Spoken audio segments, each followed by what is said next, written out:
معزز سامعین، دوستو، بزرگوں، قرآن مقدس کی ایک آیت مبارکہ اور ایک حدیث طیبہ تلاوت کرنے کی سعادت ملی ہے۔ اس آیت مبارکہ اور اس حدیث طیبہ کی روشنی میں اپنی گفتگو آپ حضرات کی خدمت میں رکھنی ہے۔ اللہ رب العزت سے دعا ہے اللہ تبارک و تعالی مجھے حق اور سچ کہنے کی توفیق عطا فرمائے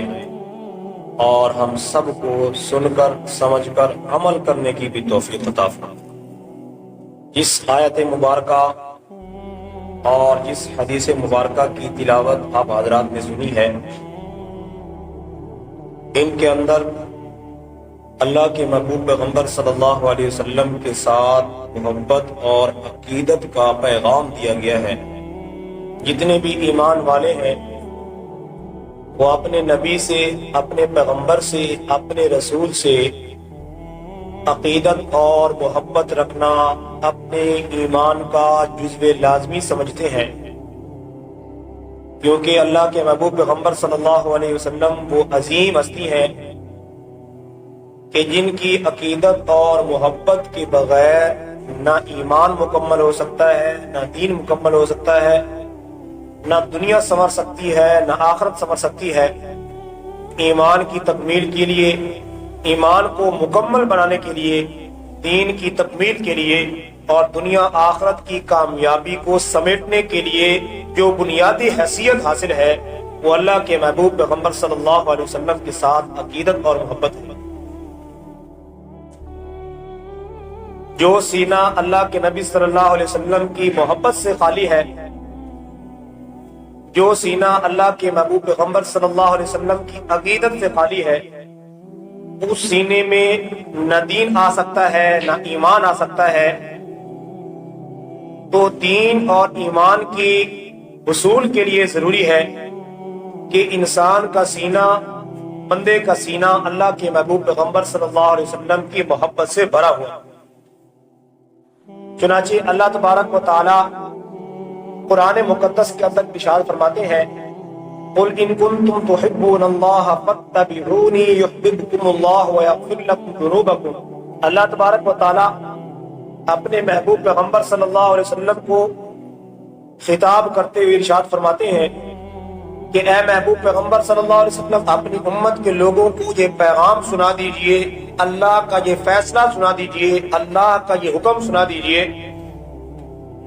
کہ ان کنتم تحبون اللہ، کہ اگر تم اللہ تبارک و تعالیٰ کو اپنا محبوب بنانا چاہتے ہو، اللہ تعالیٰ کی محبت حاصل کرنا چاہتے ہو، فاتبعونی، تو پھر اللہ کے محبوب پیغمبر صلی اللہ علیہ وسلم کی کامل اتباع اختیار کر لو، تم اللہ کی محبت کو حاصل کرنے والے بن جاؤ۔ اللہ کی محبت کے حصول کا جو ذریعہ بتایا گیا وہ اللہ کے محبوب پیغمبر صلی اللہ علیہ وسلم کی اتباع بتایا گیا۔ جب تک اللہ کے محبوب پیغمبر صلی اللہ علیہ وسلم کی کامل اتباع نہیں ہوگی، اللہ کے محبوب پیغمبر صلی اللہ علیہ وسلم کی کامل طور پر پیروی نہیں کی جائے گی، اللہ کے محبوب پیغمبر صلی اللہ علیہ وسلم کی بتائے ہوئے طریقے اور راستے پر کامل طور پر چلا نہیں جائے گا، اس وقت تک اللہ کی محبت حاصل نہیں ہو سکتی۔ اور اللہ کے محبوب پیغمبر صلی اللہ علیہ وسلم کی اتباع کب کی جائے گی؟ اللہ کے محبوب پیغمبر صلی اللہ علیہ وسلم کی پیروی اور آقا کریم صلی اللہ علیہ وسلم کی تعلیمات کی اتباع کب کی جائے گی؟ جب اللہ کے محبوب پیغمبر صلی اللہ علیہ وسلم کی محبت ہمارے دلوں کے اندر ہوگی۔ تو اتباع کے لیے محبت کا ہونا شرط ہے، اور جب تک اتباع نہیں ہوگی، جب تک محبت نہیں ہوگی تو اتباع نہیں ہو سکتی، اور جب تک اتباع نہیں ہو سکتی اس وقت تک اللہ کی محبت بندہ حاصل نہیں کر سکتا۔ تو اللہ کی محبت کے حصول کے لیے سب سے اول جو چیز ہے وہ اللہ کے محبوب پیغمبر صلی اللہ علیہ وسلم کی محبت کو اپنے سینے کے اندر سجانا ہے۔ جب اللہ کے محبوب پیغمبر صلی اللہ علیہ وسلم کی محبت ہمارے دلوں کے اندر پیوست ہو جائے گی، اب اللہ کہتا ہے جب تم نے میرے نبی کی محبت کو اپنے سینے کے اندر جگہ دے دی ہے، اپنے دلوں کے اندر بسا لیا ہے، اب میں رب بھی تمہارے ساتھ محبت کرنے کے لیے تیار ہوں۔ اللہ کے محبوب پیغمبر صلی اللہ علیہ وسلم نے اپنی امت کو یہ تعلیم دی، لا يؤمن احدكم حتى اكون احب اليه من والده وولده والناس اجمعین۔ میری امت کے لوگوں،